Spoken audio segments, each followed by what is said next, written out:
Enquanto políticos, nomeadamente do governo, insistem em fazer demagogia barata em torno do prémio dado pelo The Economist, dizendo que Portugal é a primeira economia do ano, ignoram aquilo que mudou realmente na vida das pessoas. E o que mudou realmente na vida das pessoas é que o ensino público, neste momento, conta com mais 31 mil alunos estrangeiros, que é um aumento de 22%, que está a alterar não só Portugal do ponto de vista demográfico, como vai alterar, sem dúvida nenhuma, as dinâmicas na sala de aula e vai prejudicar as pessoas que falam português, por exemplo. E, portanto, isso é uma evidência, não é uma questão de dizer nada em abstrato. Estamos a dizer que é uma evidência que há uma pressão enorme, neste caso, está a alterar demograficamente Portugal, está a alterar culturalmente Portugal e isto é inaceitável. Isto é a vida real da pessoa comum que é ignorada por estes demagogos. Vamos ouvir e fazer uns comentários. Ora, como eu dizia, explosão demográfica nas aulas. 31 mil alunos estrangeiros entram num só ano. Só no último ano letivo chegaram às escolas mais 31 mil alunos estrangeiros, um salto de 22%, que está a transformar por completo o mapa demográfico do ensino em Portugal. Portugal está a transformar-se logo à entrada das salas de aula. O mais recente relatório do Estado da Educação 2024 revela uma mudança demográfica sem precedentes. Nunca houve tantos alunos e nunca foram tão diversos. Só no último ano letivo, as escolas receberam mais 31 mil estudantes estrangeiros, um aumento de 22%, que está a redesenhar profundamente o panorama educativo nacional. Segundo a agência Lusa, o Conselho Nacional de Educação indicou que 174 mil crianças e jovens de nacionalidade estrangeira frequentam o ensino obrigatório em 2023-2024, o equivalente a 13,6% dos alunos da educação básica e secundária. Também na educação pré-escolar, o fenómeno ganha expressão, quase 10% das crianças são provenientes do estrangeiro. E, portanto, há pessoas, e eu sei que há pessoas que dizem, até aqui no canal, que vêm comentar e dizem, mas qual é que é o problema desses números? Bom, o problema é que os portugueses não têm acesso ao ensino, nomeadamente, até, aliás, ao ensino e não só, não têm acesso a vagas em creches e muitas vezes são ocupadas por estrangeiros. E depois há pessoas, geralmente do centro ou comentadores políticos de esquerda, que vêm e dizem, bom, mas a lei não diz que um estrangeiro deva ser beneficiado em detrimento de um nacional. Realmente a lei não diz, mas reparem, se o critério for, por exemplo, o rendimento, e dissermos que o rendimento vai determinar quem é que entra, quem é que fica ou não com a vaga, eu posso-vos garantir que se vocês importarem massivamente população do terceiro mundo que tem menos capacidade económica, vai passar à frente dos nacionais e vai criar injustiças evidentes, desde logo porque os nacionais financiam os serviços públicos, não só a questão do ensino,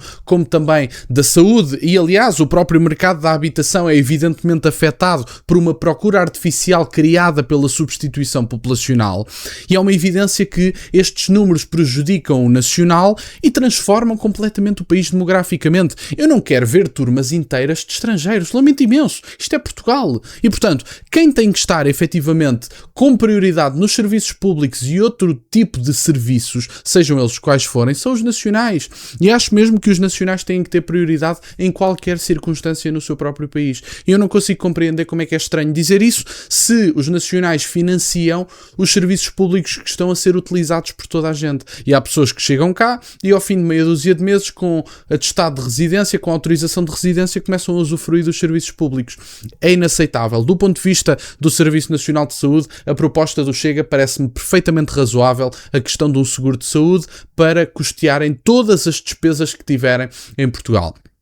E depois, evidentemente, que só começam a ganhar acesso, nomeadamente a subsídios, etc., com tempo de descontos, que eu acho que é perfeitamente razoável. Os nacionais têm que estar em primeiro lugar. Não é chocante nem preconceituoso dizer isso, é dar prioridade a quem financia o sistema, é uma evidência demasiado óbvia. A tendência, sublinha o relatório, espelha uma alteração profunda do tecido social do país, com escolas que hoje reúnem dezenas de nacionalidades, línguas e contextos culturais distintos. O Ministério da Educação admite que o sistema está perante um novo paradigma, mais alunos, maior diversidade e realidades muito diferentes cruzarem-se diariamente nas mesmas carteiras. O CNE destaca que esta pluralidade, trazida sobretudo por famílias estrangeiras que se fixam em Portugal, constitui uma oportunidade de enriquecimento educativo e cultural, embora coloque desafios consideráveis. Nós não precisamos de enriquecimento cultural. A nossa cultura está ótima. Temos uma língua maravilhosa que é falada em todos os continentes deste mundo e, portanto, temos uma língua espetacular, temos uma história quase milenar, ainda não milenar, mas quase milenar, não precisamos de enriquecimento cultural.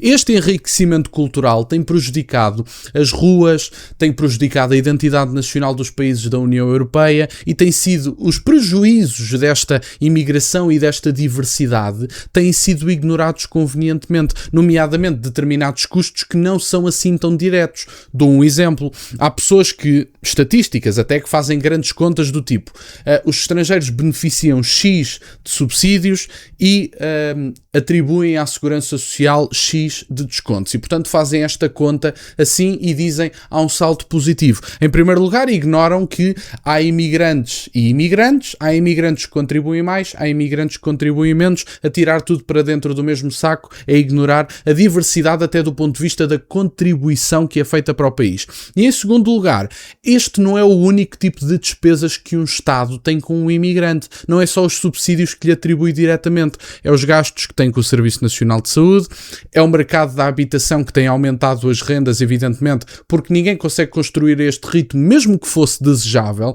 e, portanto, ignoramos outras despesas. Olhem, dou um exemplo muito prático. A Champions League do Paris Saint-Germain, que foi celebrada em Paris, muitos dos danos em lojas que custaram centenas de milhões de euros foram feitos por estrangeiros, mas esse dinheiro não entra para a escala. E, aliás, estou a falar só apenas da questão monetária, porque há outros prejuízos que não se medem em números, nomeadamente a criminalidade que é trazida e o preço dessa criminalidade e a descaracterização nacional, que não se mede em questões monetárias, mas também se pode medir em números e é ignorado o prejuízo que isso traz, evidentemente, para Portugal e para outros países.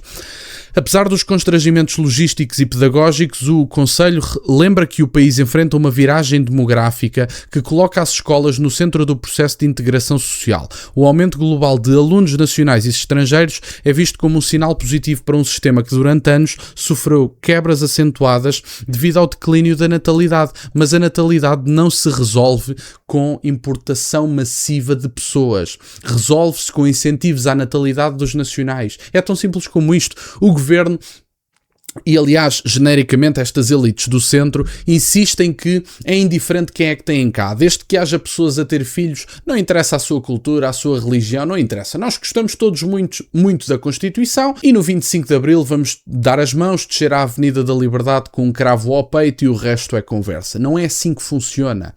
Os países têm, evidentemente, que promover a natalidade dos nacionais, não é importar massivamente pessoas que venham ter filhos. E, portanto, enquanto que um jovem português, pelo menos um terço deles está fora do país e outros tantos estão no ensino superior a pensar em ir-se embora, porque há estudos que demonstram isso perfeitamente, temos é que incentivar estes jovens a ficar, fazer com que os que já foram voltem para cá, se estabeleçam cá, tenham as suas famílias, porque eu garanto-vos que essas pessoas, se tiverem a oportunidade de ganhar apenas menos 100 ou 200 euros, não só ficam cá, como ficam felizes cá. Ninguém quer ir embora da sua pátria. E, portanto, vamos trazer os nossos de volta e não vamos continuar a importar massivamente pessoas, imaginando e dizendo que isso não tem qualquer prejuízo para a coesão social, para a identidade nacional e outros prejuízos mais materiais do que este. E, portanto, era isto no fundo que eu tinha para partilhar. Fico-vos muito grato que estejam desse lado. Peço-vos só que deixem o gosto neste vídeo e que subscrevam o canal.